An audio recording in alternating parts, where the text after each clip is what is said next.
All right, well, we were at 8 a.m., so we'll get started with this week's medical grand rounds. And doing our introduction this week is Dr. Sanjay Asthana. So Sanjay, hand it over to you. Thank you, Dr. Schnapp. Hi, good morning, everyone. Thanks for joining the grand rounds. It is a real pleasure for me to introduce our speaker of the day today, Dr. Ann Braus. Dr. Braus is a clinical assistant professor in the UW Division of Geriatrics and Gerontology. She obtained her undergraduate studies at the Carleton College in Northfield, Minnesota, and her MD from University of Rochester School of Medicine and Dentistry. She then came to UW-Madison to obtain her family medicine residency training in the Department of Family Medicine, and then made a wise decision to become a geriatrician and came and joined our geriatric fellowship program within the division and at the Madison Greg.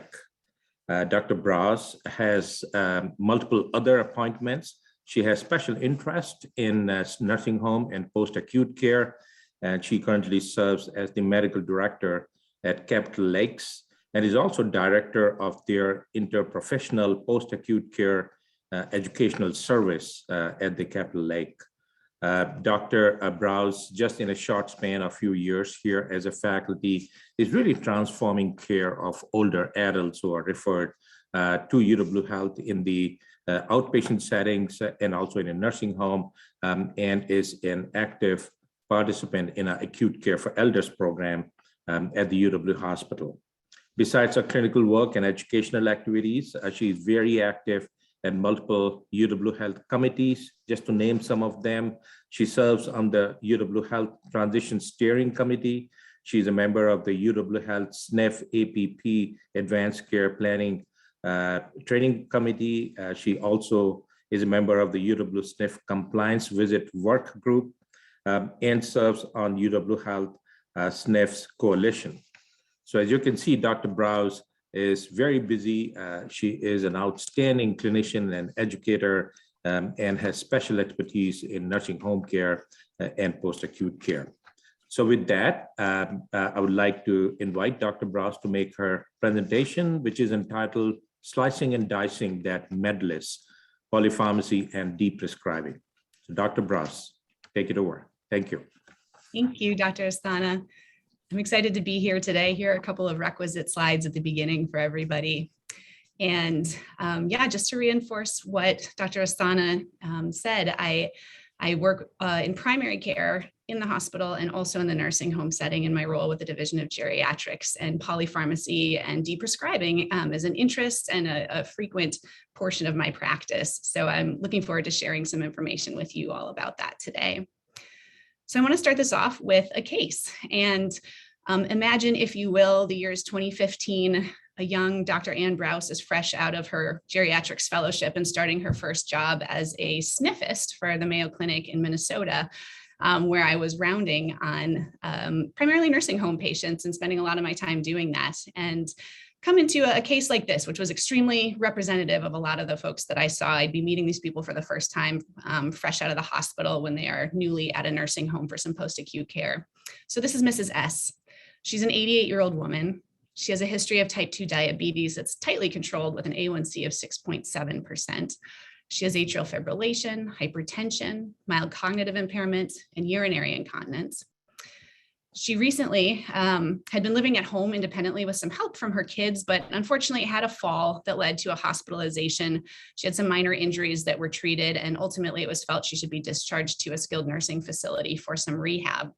And so she arrives there, and I am meeting her for an admission visit.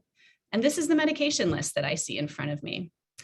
You don't have to absorb all of this right now, but just kind of take in the big picture here, which is that there's a lot of meds on this list, and there are some kind of heavy hitters for an old, frail woman. And as I'm looking at this med list, I can't help but consider, is this what we would call polypharmacy? And if so, could it be causing iatrogenic harm to this patient? And if so, what do I do about it? So with that in mind, our learning objectives for this presentation include to become aware of the potential harms associated with polypharmacy in our elderly patients in particular, to identify a situation in which deprescribing may be appropriate, to select tools that can aid in deprescribing, and to feel comfortable reviewing a medication list and maybe prioritizing a few medications to deprescribe in that setting.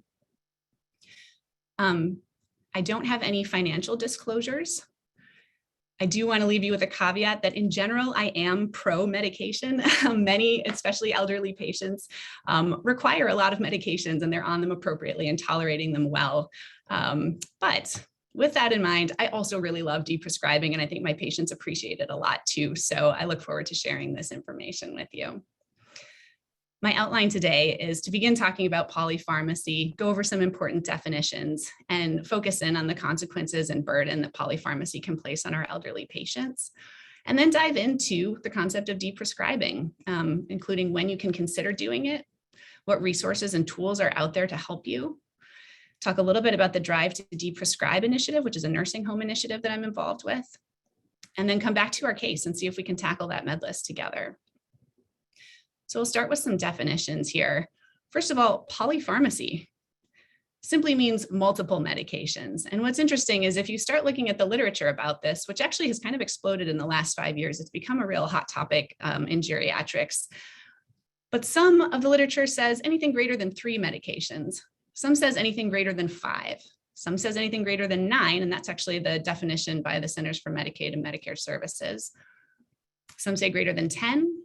I saw one article that said any amount that's more than needed, whatever that means. I think for many of us, it's just this idea of, I know it when I see it. When you look at a med list and it makes your head spin a little bit or little red flags are going off about it, that's kind of a hint that that could be polypharmacy. But the truth is that there's no true consensus really for a formal definition of it. And that can actually make it hard to study and to come up with formal protocols for how to address it. Some other important definitions include a potentially inappropriate medication, or a PIM. This is often relevant in geriatrics, where any medication that's used where the risks outweigh the benefits and there might be safer therapeutic options available. An adverse drug reaction or event, I think we all are familiar with. That just means any injury that occurs from a drug. And a prescribing cascade. This is a really pertinent concept in geriatrics, where a new drug is prescribed to treat symptoms that are arising from an unrecognized side effect of a previous drug. Unfortunately, we see this a lot. One example that I've seen in my practice is somebody gets prescribed amlodipine for their hypertension, which causes some modest bilateral lower extremity edema, which gets unrecognized as a side effect from the amlodipine. So Lasix gets prescribed to help the edema. And then they develop urinary incontinence because of the Lasix. And so they get prescribed oxybutynin for their overactive bladder. And then that causes a little bit of cognitive impairment because of the anticholinergic effects. And so then they get prescribed donepezil or Aricept for their new onset dementia. And as you can see, this can really be a pretty dangerous cascade that can occur. Here's a little dark humor about prescribing cascades for you. I'll give you a moment to appreciate this.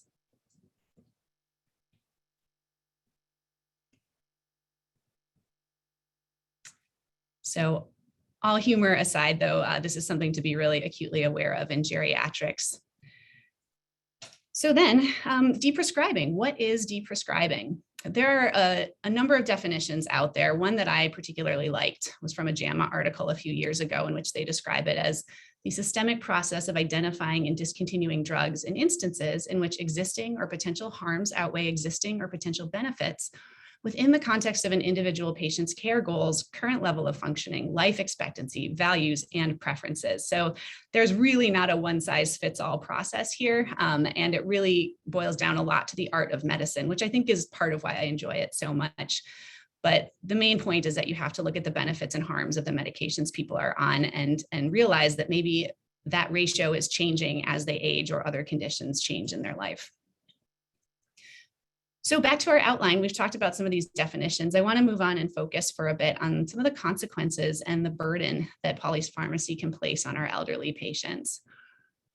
And I think it's important to do a quick sort of overview or touch base on some of the normal physiologic changes that occur in all of us with aging, and why older people become more sensitive to medications.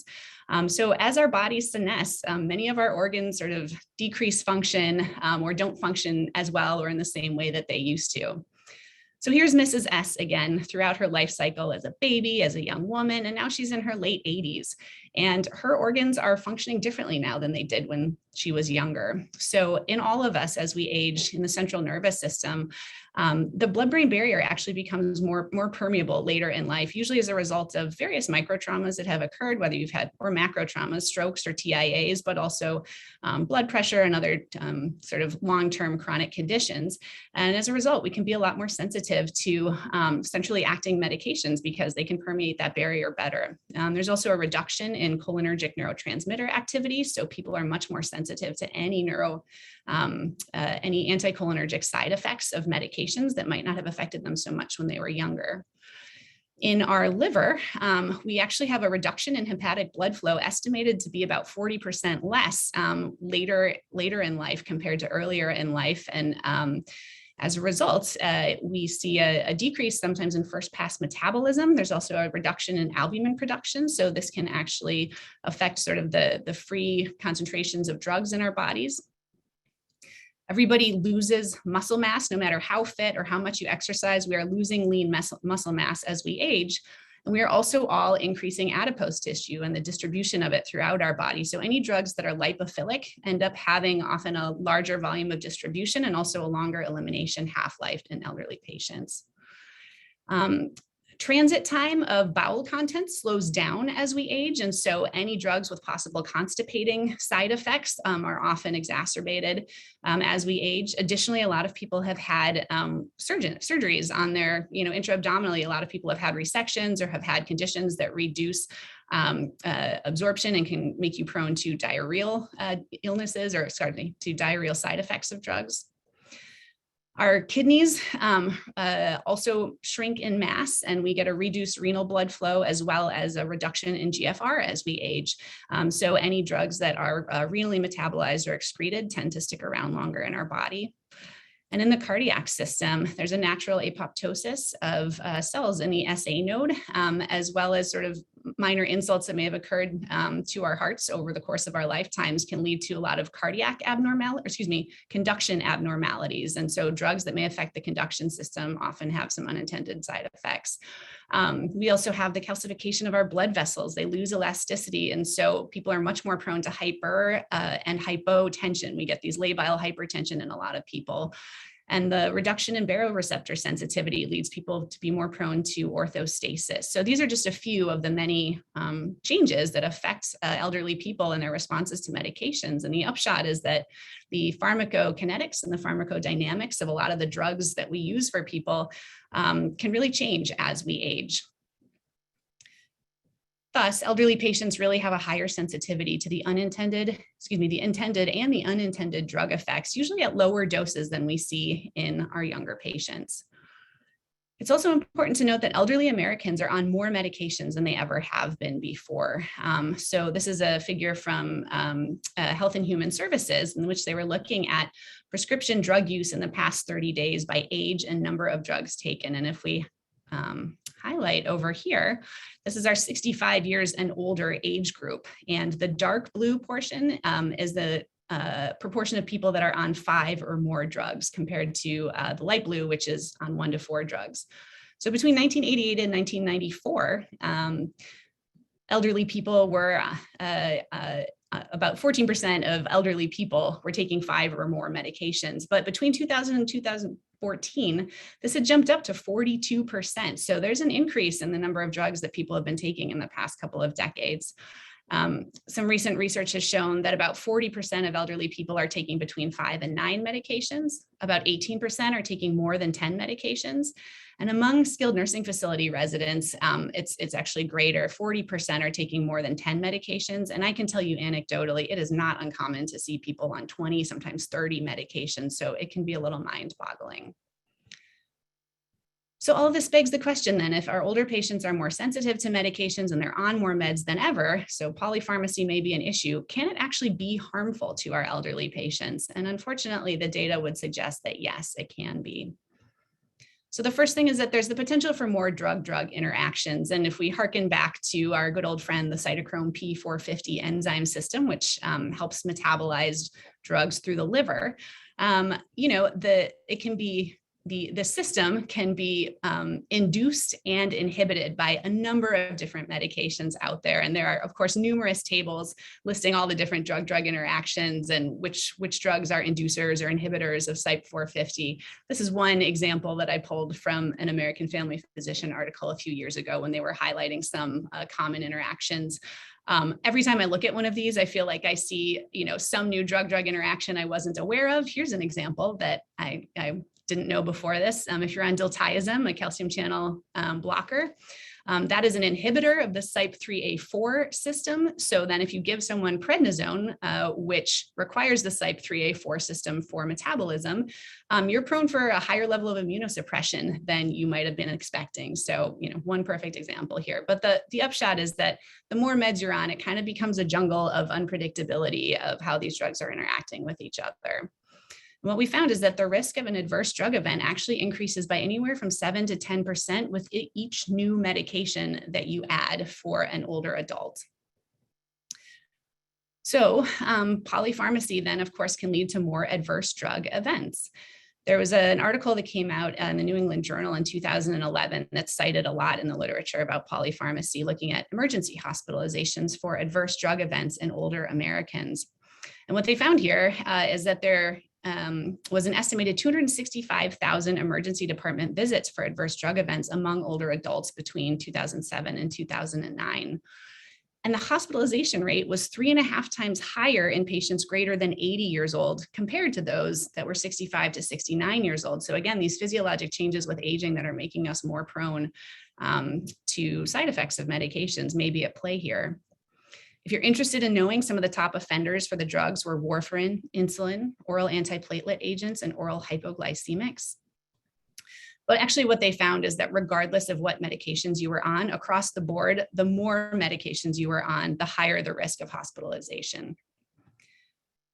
Actually, as I was sort of updating my lit search, putting this presentation together, I discovered that the same lead author from the initial article from the New England Journal just sort of posted an updated one that was in JAMA that came out at the beginning of October of this year, looking at emergency department visits attributed to medication harms between 2017 and 2019. And this is one figure from it that I thought sort of can emblazon in your brain a little bit, the estimated annual ED visits for medication harms, looking at therapeutic versus non-therapeutic medication use. And this is interesting. So on the x-axis, we are looking at the age group, so under 5 years old, 5 to 14, et cetera, all the way up to greater than 75 years old. On the y-axis, you're looking at the number of annual emergency department visits. And the dark blue is therapeutic use, and the light blue is non-therapeutic use of medications. And so in our younger crowds, there's higher rates of ED visits because of non-therapeutic use. And I think that has to do with little kids, of course, who get into drugs unintentionally that might be stored by their parents. But we've got then potential misuse of controlled substances amongst younger adults here. But as you get up in age, you're getting this much increased ED visit related to therapeutic drug use. So again, this is pretty noticeable here for our older patients.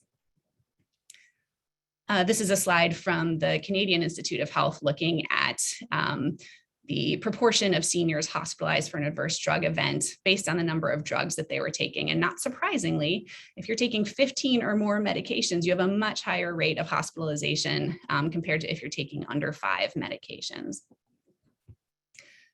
So, polypharmacy, there's a lot of consequences and potential burden on our elderly patients. We've just reviewed kind of the risks associated with ED visits and hospitalization rates for adverse drug events, but the list also goes on. There are significantly higher delirium rates. So hospital-associated delirium is about 2 times higher in patients who are taking greater than 6 medications compared to those taking fewer. You have about 2.5 times the risk of cognitive impairment if you're taking more than 5 meds compared to if you are taking fewer. And falls are a really significant one. You have an 18% increase in fall rates if you're taking more than 4 drugs, and you have a 50% increase in falls if you are on more than 10 drugs.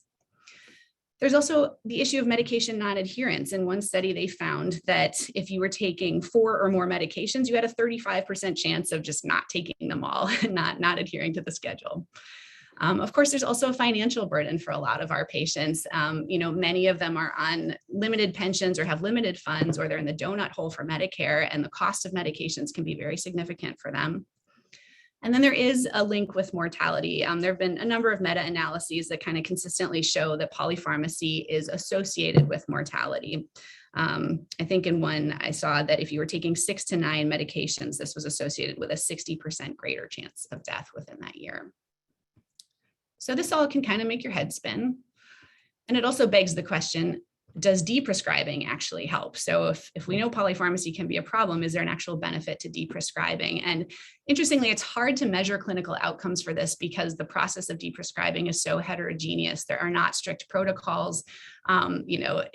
It may involve just deprescribing one medication or deprescribing several. It depends on the practitioner and what their strategies are and the patient goals of care. But overall, a number of studies and meta-analyses have showed that probably it does help. One particular meta-analysis looking at like 18,000 patients total from different studies of nursing home interventions to deprescribe showed that deprescribing was associated with a 59% reduction in potentially inappropriate medication use among elderly patients. There was also an associated 26% reduction in death and 24% reduction in falls. So I think while the data continues to evolve for kind of hitting home some of these outcomes, overall, there are clinically relevant outcomes. So why aren't we deprescribing more? Great question. There are, I think easily we can all come up with a list of some of the barriers to deprescribing. So I created a list initially of just right off the cuff, the reasons that I know this can be challenging in primary care, in the nursing home, and in the hospital, and found later there was an article in JAMA in which they had actually done some qualitative interviews of providers that also reinforced a lot of these that I came up with. So some common reasons are, first of all, disease treatment guidelines. If someone has, diabetes and COPD and heart failure, they may well be on 10 to 12 medications just for chronic management. And that might be appropriate if they're tolerating those medications well. There's also our medical pressure and culture of deprescribing. We grow up in a medical training system that wants action and not inaction, and our patients often expect that from us too. There's a lot of direct-to-consumer advertising, of course, about drugs that are out there, and patients are coming to us asking and wanting medications. I think for many of us, because of the fragmentation of medical care that we see these days, we often didn't start a lot of the medications that we're addressing in a patient. And there's a fear that, well, I didn't start this med, so I shouldn't be the one stopping it. I don't know. There might have been a good indication for it. Or again, I'm only seeing this patient once. I'm not their primary care provider. This isn't my job. Or simply, I don't have enough time to address this. And this is probably one of the biggest ones. As we'll see, this can be, it's patient-centered, so it can be a time-consuming process to deprescribe. Or just feeling overwhelmed. This patient is on dozens of medications, so what difference does stopping even one make? Or just, I don't know how to deprescribe safely. I've not had any formal medical training in this, et cetera, et cetera. So I think we can all agree that there are many barriers, but I would, in spite of that, urge you to keep calm and deprescribe. So back to our outline, we've talked a bit about some of the basics of polypharmacy. So now I want to move into the process of deprescribing and kind of touch base on some features of how to do this. So the first question, of course, is when should I consider deprescribing? Well, the Society for Post-Acute and Long-Term Care came up with 4 kind of easy triggers that might be reasonable settings to deprescribe, which include if you suspect adverse drug reactions, of course, if you're concerned about a level of polypharmacy for a patient, if you are suspecting a prescribing cascade, and at the end of life and as part of palliative care as goals of care are changing. So in our patient, Mrs. S, she hits for a lot of these triggers. She's been having falls and I worry about potential adverse drug reactions. I look at her med list and it makes me nervous. I think there's polypharmacy at play here. I am worried about some prescribing cascades, and her goals of care, maybe they haven't shifted too much yet, but she's just had a transition moving from her house to a nursing home, and her functional recovery remains to be uncertain. So if you do kind of decide or are considering deprescribing, how do you format that? How do you attack it? So I came up with sort of some general pearls or checklists that I like to consider for deprescribing. The very first one, of course, just involves looking at the medication list. I think we are all prey sometimes to having a very focused visit for a patient in which, maybe they're just coming in for some shoulder pain or some knee pain, and there's no reason necessarily to address their entire medication list. You could get through the whole visit without looking at it. But in your elderly patients, I would encourage you to just look at that list. And again, if a little alarm bell goes off in your brain, like, whoa, this person's on a lot of meds, make a mental note to yourself to, schedule a follow-up visit to talk to them about it, or send a in-basket message to their PCP and let them know that you were wondering about some meds on their list. That might be the first or maybe the only step. But if you do decide to deprescribe, the next thing is to consider the prognosis of this person. So of course, if they're 65 and have several decades left to live and they're functionally very independent, that may change your calculus compared to if they are entering hospice and end of life and may only have a few weeks left to live. If you're uncertain of their prognosis, which is often the case for kind of our nursing home patients that are in transitions of care between hospital and SNF, there's a great tool called ePrognosis, which is put out by UCSF Palliative Care. And it's an interactive website, and they have a bunch of sort of prognostication indices that have been validated. And you can plug in some information about your patient, and it will give you an estimated life expectancy or prognosis. And sometimes that can be useful. You also need to consider, of course, the patient's goals of care. So again, if they want to, sustain life, but be less sedation from their side effects of their medications, that might be one thing, versus again, if they're focusing on hospice and end of life care and comfort is the primary goal, that's different. But then you just need to proceed with making a plan, and it's really got to be shared decision-making and patient-centered care. There's going to be back and forth. You need to kind of reassure them that you're going to be with them through it and can help decide if a trial off of the medication warrants then going back on it or something like that. You also need to triage any specific symptoms or adverse drug effects that may need to be prioritized. So again, if you are suspicious of anything like that, that may make you narrow it down to 1 or 2 drugs to attack. And then, of course, using your good common sense on how much follow-up you will personally have. If you're only going to meet this person once, there's a lot less that you might be comfortable doing compared to if you are going to be seeing them over and over again through the months or years. So what are the resources and tools that are actually out there to help you with deprescribing? Well, the Beers criteria is probably the most famous one. I think many of us are probably fairly familiar with this, but some of us maybe not so much. And what this is Dr. Mark Beers, who was a geriatrician and now deceased, unfortunately. But in the early 1990s, he developed a sort of recommended list of potentially inappropriate medications for elderly patients that was based on the number of side effects and adverse drug effects and drug-drug interactions that were associated with these meds, particularly in elderly people. And this initial list he came out with became widely embraced by the geriatrics community and now is sort of disseminated into general medicine overall. And it's basically now become there's an expert panel review that happens every few years of the Beers list, and the American Geriatric Society is now spearheading this. And they publish basically a list of medications that are best to avoid if possible or use with caution in our elderly patients. So again, many of you might be familiar with this already, but if you're not, or if you want some reminders, there are just some brief highlights here that I will touch upon. But big ones to avoid in our elderly patients are drugs with strong anticholinergic properties. So things like first-generation antihistamines, diphenhydramine, tricyclic antidepressants, and bladder antimuscarinics because of the risk of cognitive impairment and delirium that can go along, particularly in patients with dementia. Antipsychotics, commonly we see things like quetiapine, olanzapine, or haloperidol that had been used in the hospital, but when these are used for agitation in dementia, they are linked with increased risks of falls, worsening dementia, and mortality. NSAIDs in our elderly patients, of course, because of the increased risk of bleeding and kidney injury. Benzodiazepines have been strongly linked with dose-dependent cognitive impairment, higher risks of dementia, falls, and fractures. Sulfonylureas, particularly glyburide, which is a long-acting one, and sliding scale insulin because of the risk of hypoglycemia, which can be acutely catastrophic for patients.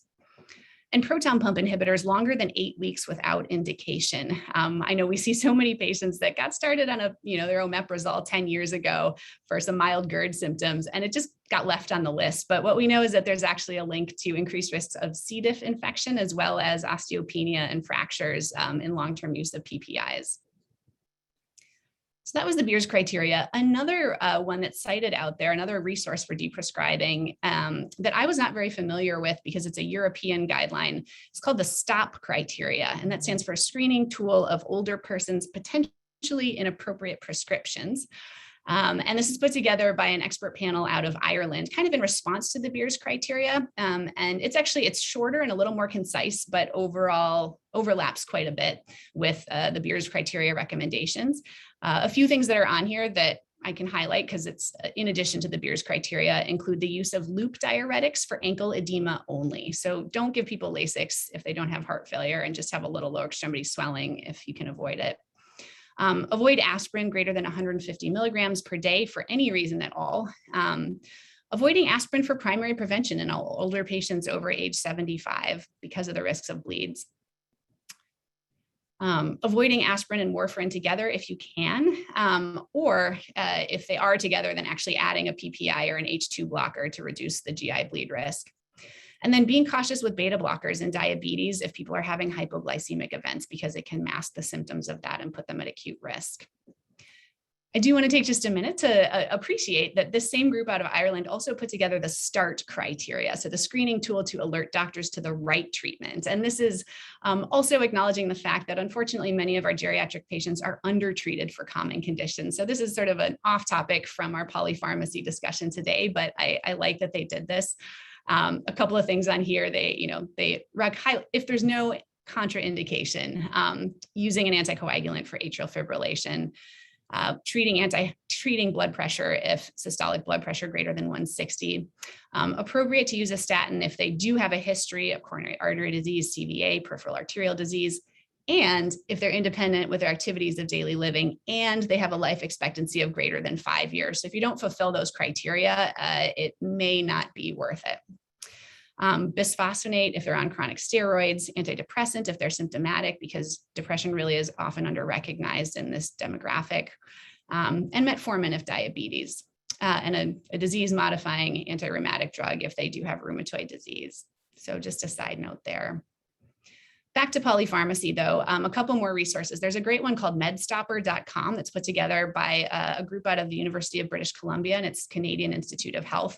It's an interactive website in which you can plug in any number of medications, just a single one or a list of them, and the indications that somebody is on them for, and it will spit out an assessment for you of the risk levels of these medications, and kind of a priority for deprescribing if you feel like you want to. And then over here, they give you a suggested taper approach, as well as a list of symptoms to consider monitoring for when you're stopping or tapering the medication. I will say that the taper approaches tend to be very conservative and sometimes quite a bit more conservative than what I sometimes do for patients. But again, if you're uncertain, I think that's prudent. So this is kind of a nice one to have, and they give you a priority list. So it'll give you a red, an orange, or a green as far as how high priority it should be. So this is an example I did with quetiapine when used for agitation and dementia. So they sort of put a high risk red flag on that one and then give information on how to discontinue it. They also refer you to the Beers and the STOP criteria if you want to go back to the source on that. Another great resource also out of Canada is called Deprescribingorg. And this was a Canadian expert panel consisting of pharmacists and clinicians who basically surveyed primary care providers throughout Canada and kind of got a running list of the medications that primary care folks felt were either the hardest to deprescribe or just frequently contributed to polypharmacy for their patients. So they came up with a short list of algorithms for the discontinuation of proton pump inhibitors, anti-hyperglycemic drugs for diabetes, antipsychotics, when used for dementia, I should say, not, if they're being used appropriately for psychiatric disease, that's sort of a different category. Benzodiazepines and cholinesterase inhibitors and memantine when used in dementia. And this is a busy slide, but I just wanted to give you a snapshot of what these algorithms look like. So the goal is that it can all be sort of done on one page. It's a quick reference. This is one that I chose, which is the proton pump inhibitor deprescribing algorithm. And, like any algorithm, it kind of walks you through yes or no questions, and you can go through the chart and come up with an endpoint of whether you continue it or stop the medication. A couple of things I really like about their approach is that they take into fact the uncertainty that many of us have. Again, that like we're inheriting a patient who's on all these medications and we don't know what the initial indications were. So it can kind of guide you through a level of uncertainty there and how to address it. I also really like this one because they give you times at which you should monitor and check back in, and they address specifically if you have nonverbal patients. So this is a big issue for a lot of us working in geriatrics, where we have patients with dementia who may be nonverbal or unable to express symptoms. So what do you look for in that case? Well, loss of appetite or weight loss or agitation might be signs that they're having a resurgence of symptoms that were being treated by the PPI. They give you alternatives for, rather than just going straight back on the medication, what else could you do to try and leave it off? So non-drug approaches or managing symptoms more in a PRN fashion. So again, this is another resource to be aware of that can be quite useful. And finally, I want to talk a little bit about the Drive to Deprescribe initiative. This is a really fun one that I'm involved with at Capitol Lakes. And it's an initiative put together by the Society for Post-Acute and Long-Term Care Medicine in collaboration with the American Society of Consultant Pharmacists. And the impetus for this was basically the recognition that excessive polypharmacy among nursing home residents is a problem nationally. And so Drive to Deprescribe is this society initiative with a very actually ambitious goal to reduce scheduled medications by 25% among long-term care residents in participating nursing homes. This is a national initiative. And to just encourage a culture of deprescribing in nursing home care and just make it more of a standard of care. And basically what they do is they've created a monthly check-in support resources where any nursing home who enrolls in this program can participate in monthly webinars and virtual office hours in which we brainstorm and share ideas for protocols that we've come up with and are implementing in our facilities that seem to be effective, or how to tackle this. There are regular emails and online resources to again help create protocols to try and monitor and deprescribe. And then each nursing home is submitting its data quarterly to a centralized group, a work group that's reviewing it and kind of keeping tabs on the rates of polypharmacy and deprescribing and monitoring that data. So it's a lot of fun, and we're collaborating with the pharmacist over at Capitol Lakes, Mara Kieser. And if you have more questions about it, I'd be happy to dive into it. But in any case, back to our outline. So we've covered a bit here, and now I want to return to our case and see if we can tackle this together. So back to Mrs. S. She's our 88-year-old woman, and this is her past medical history. She was at home and she fell. She's at the hospital. Now she's at the SNF. And this is the medication list. And now we're going to look at this more closely. A quick reminder, going back through my general checklist of pearls to consider when you're going to deprescribe before we look more closely at this list. So look at the med list, check, we've done that. Consider her prognosis. We'll say, she's 88, but she was functionally fairly independent before this and in overall relatively good health. So she may well have, if nothing changes dramatically, another good, 2 or 3 years of life ahead of her. Consider patient's goals of care. Well, she's expecting a great granddaughter that she'd like to meet at some point in the next few months when that baby is born. And so she'd like to complete her rehab, try to get back home or at least to an assisted living so that she can have a meaningful relationship with that granddaughter and great granddaughter. And then make a plan, shared decision-making, patient-centered care. So that'll be part of this. Any specific adverse drug effects that need to be prioritized? Well, she is having these falls that we're worried about, so that might be something to consider. And then how much follow-up will you personally have? And this is going to be case dependent. We have a diverse audience here, which includes specialists and trainees and generalists. So keep in mind here. So because we're not in an actual in-person visit today and I can't have people raise their hands and give me feedback on this, I would just encourage you all now to take a moment quietly to yourself on your computer, look at this medication list, and in the setting that you practice, if you saw this patient, what might you do? And I'm going to give you just a minute to ponder that and maybe write something down.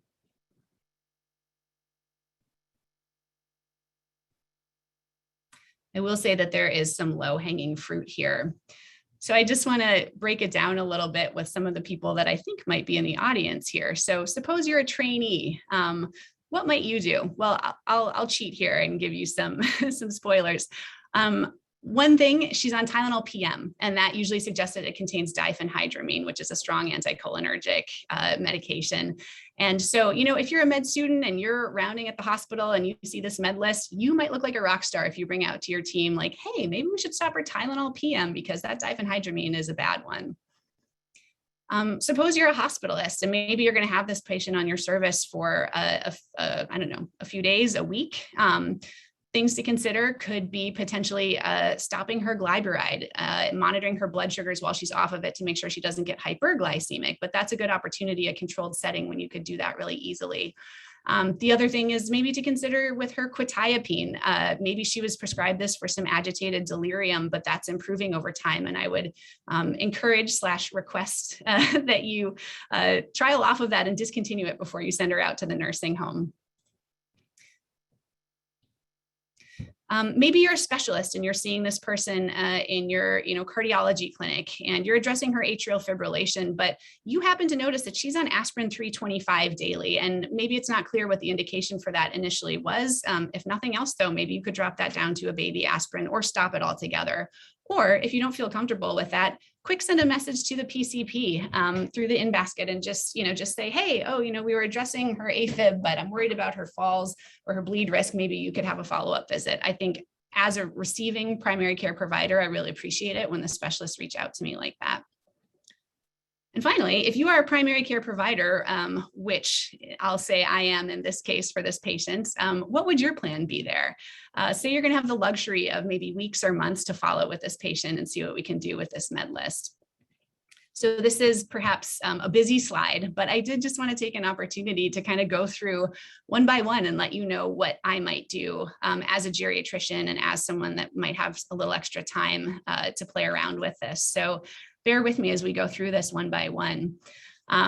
So starting on metformin. So she's got diabetes, and metformin is first line recommended drug for treatment of diabetes in elderly patients. That's listed on the START criteria. So in her case, I think that's appropriate. I would keep it. But she's on glyburide and her A1C is 6.7%. And American Geriatrics Society and Endocrine Society and goals of A1C for older patients suggest usually at least 7.5%, and depending on prognosis, might even be closer to 8 or 8.5%. So in her case, I think it would be very reasonable to stop her glyburide and check her blood sugars for a while and make sure she's not getting hyperglycemic. But again, hypoglycemia may be playing into any episodes of cognitive impairment or falls in this patient. So that would be one I would probably stop cold turkey. Warfarin is appropriate. That's on the START criteria. We know that anticoagulation is often underdone, underserved in our elderly patients. So in this case, I would keep it. This aspirin, I don't know where it came from. I don't know who prescribed that. She doesn't have a history of coronary artery disease or other clear-cut indication, and she's on a very high dose of it. Beers criteria and stop criteria both would say this is a place to stop it, or at the very least, reduce it to 81 milligrams to reduce her bleed risk. She's on oxybutynin for ostensibly an overactive bladder, but this is highly anticholinergic, and Beers and stop criteria both recommend being off of it. So I would trial stopping this. It also makes you wonder if this might be part of a prescribing cascade because she is on Lasix. And so I'll often tell my patients, well, let's do a trial off of this medicine. And if your urinary incontinence worsens or it's bothering you more, we can always restart it. Her donepezil, so this is a tricky one. There's no formal recommendation from Beers or stop criteria. In her case, since I don't know her well yet, I would probably keep it, but you would want to monitor for bradycardia, which can be a side effect of this. And again, in the setting of her falls, that's something to be aware of. Also wonder if this is part of a prescription cascade because she's on a lot of sedating medications. Next, she's on lisinopril. This is appropriate if she's got hypertension, we want to treat it. She also has diabetes. So in this case, I would keep that. She's on omeprazole. I don't know how long she's been on it for. I don't know what the initial indication was. Again, if there's no clear-cut need for it, it's probably appropriate to stop or taper off of it. The caveat being that if you're keeping her on aspirin and warfarin, that might be a reason to keep it to protect her GI system. She is on atorvastatin. We could do an entire extra lecture on statins in our elderly patients and whether it's appropriate for primary prevention in the setting of diabetes or other cardiovascular risk factors. Without going too much into the weeds there, I wouldn't feel too strongly that I would need her to be on it at this point. If her prognosis is potentially limited to the next few years, she doesn't have a history of coronary artery disease or stroke, this might be one you could reduce or stop. Her Tylenol PM, so like we talked about briefly, that PM component means there's diphenhydramine attached to the Tylenol. And so I would stop the Tylenol PM, and if she needs some pain control, you can use plain old Tylenol. She's on oxycodone. This was a 5 to 10 milligram dose as needed, and that might have been linked to some of her injuries from her fall. But if you could first of all, reduce that. Often for elderly patients, a dose of 2.5 milligrams is plenty adequate. And then if she's really not needing it over time, I would stop it altogether. She's on Lasix, no history of heart failure. She's got some lower extremity edema potentially is all. We don't want to use it just for that reason because of the potential side effects. So I would stop her Lasix and have her use compression and elevate her legs for that lower extremity edema. She's on sertraline. And again, depression, unfortunately, is often underdiagnosed in our older patients. So I think it would be reasonable to continue this for now. Her diazepam, she takes this nightly PRN. She's been on it for who knows how many decades. This is one that I would feel really strongly I would like her to stop. If she is using it nightly, that might require a taper, but if she's only using it PRN, this would be an opportunity to just stop it and see how she does. Metoprolol, she's got atrial fibrillation, but be cautious with this because again, a beta blocker could be masking hypoglycemia symptoms. So for now, I would keep this, but I would also check her orthostatics given her falls. And then finally, her quetiapine. I don't know exactly what the indication was for this initially, but she's certainly not having agitated behavior. She's sleeping okay at night. I would definitely try and stop that one because of the risk of antipsychotics in our older patients. So you could either reduce the dose initially or change it to PRN or finally just stop it altogether. So here's her list before. I think this was 16 medications. And here's her list, we'll say maybe a couple months later, which is much shorter. And the best news is that she's not had any more falls. We have prevented a life-threatening GI bleed. We have avoided further hypoglycemic episodes. She is cognitively clearer and she's in a better mood now, which might actually allow you to then tackle her donepezil and her sertraline. Or perhaps there's been no obvious status change, but we have not done any harm. She is saving a lot of money and she's really happy to take fewer pills. And that's something has been my experience that much more often than not, patients are relieved to try to pare down these medication lists. And she gets to meet her great-granddaughter, which makes her really happy. And disclosure, these photos are actually of my grandmother-in-law, and this is her with my daughter shortly after she was born. So final thoughts. Polypharmacy can feel overwhelming, but even stopping one medication might help. So again, if you just stop that glyburide and avoid those hypoglycemic events, or you just stop or reduce that aspirin, you might have saved her from a life-threatening event. Use resources and common sense for triage and follow-up. Always consider adverse drug effects when an elderly patient presents with a new complaint. Beware of the prescribing cascade. And if you're in primary care, consider performing an annual medication review visit for elderly patients.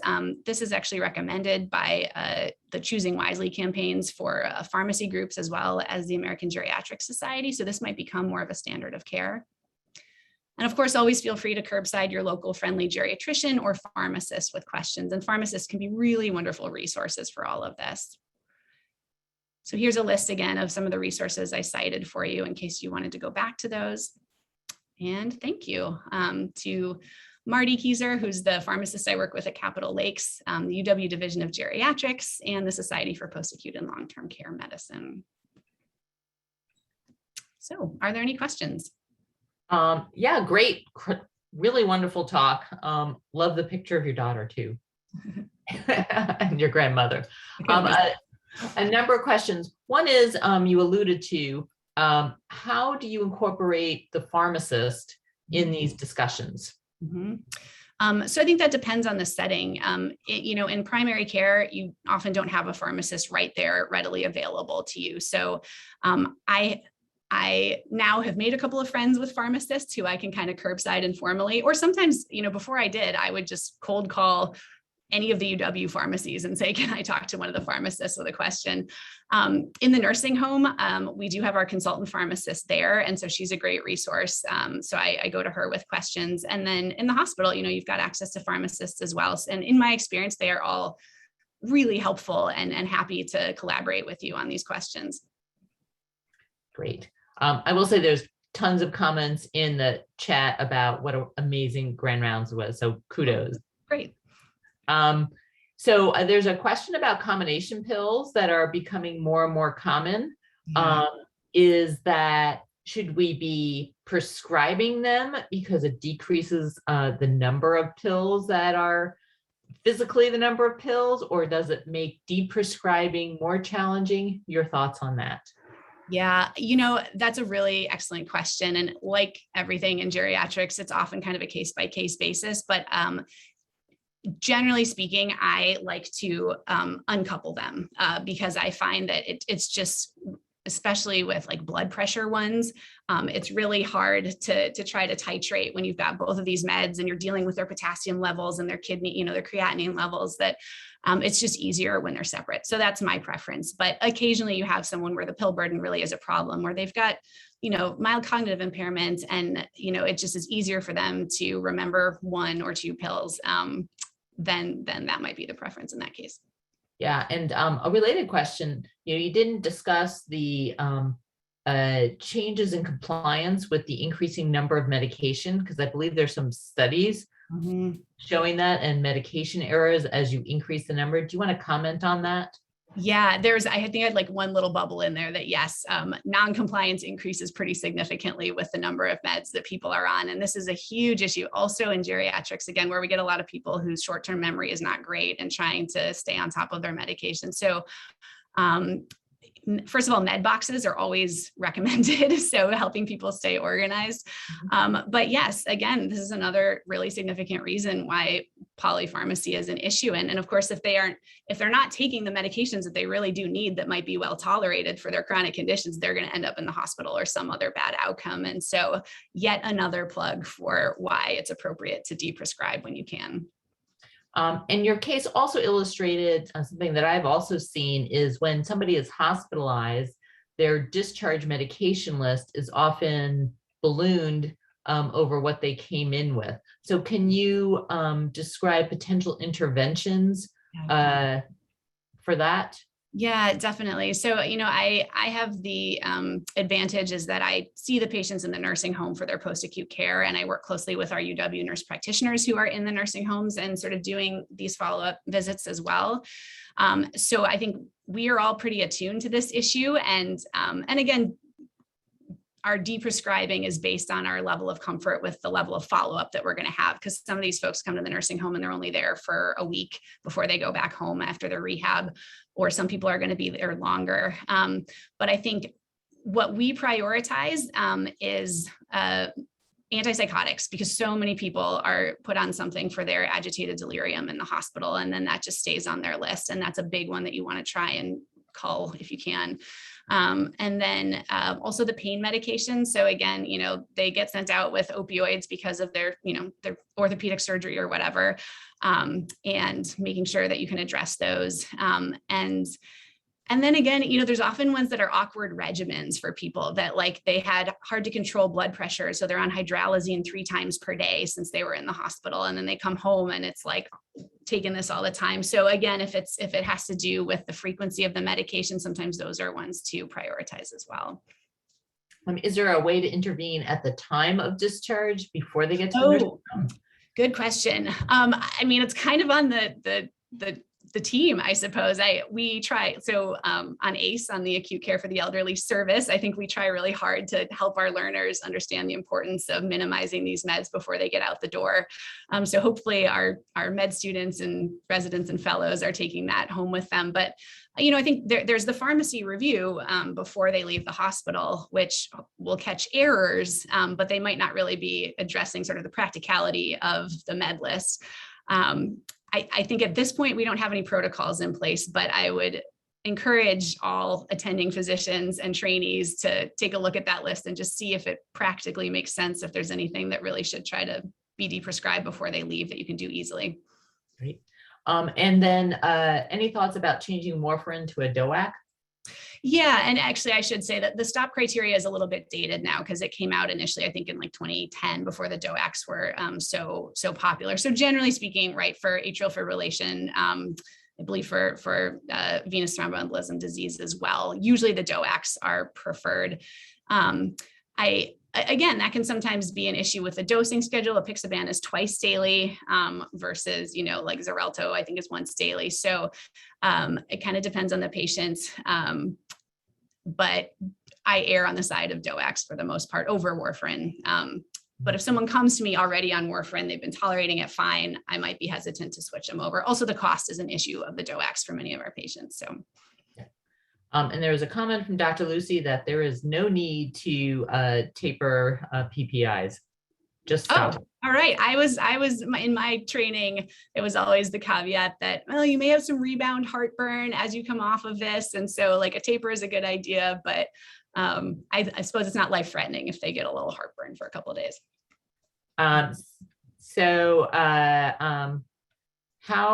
How can we empower our subspecialty colleagues to deprescribe?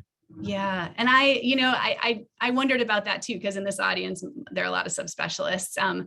And again, I would, if it's something that's pretty straightforward that doesn't require a taper and it seems like it's linked to part of your visit on that particular day, just do it. I hope I'm not overstepping, but I think I speak for a lot of us in primary care that we struggle with deprescribing because it's time consuming. And it's always a relief to me when someone comes out of the hospital and the hospitalist managed to discontinue that benzo that they've been on forever that's been bothering me. Or, the cardiologist just takes the initiative and says, oh, you know what, we're going to back off on your antihypertensive regimen because it's too much and you're orthostatic. Like, I really appreciate that on the receiving end.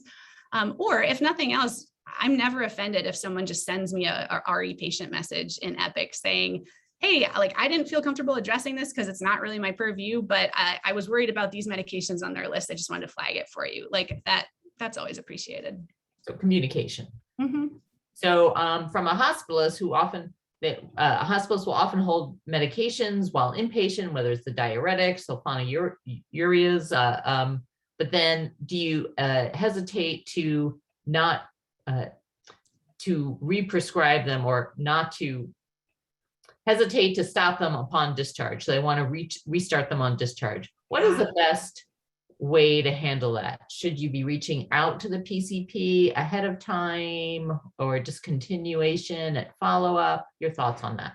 Yeah, I think, again, direct communication is never a bad thing. So I will often get messages from the hospitalist team or the discharging team just saying, FYI, we had stopped this and we didn't restart it. I'm going to let you deal with that when you see them and follow up, and that's fine.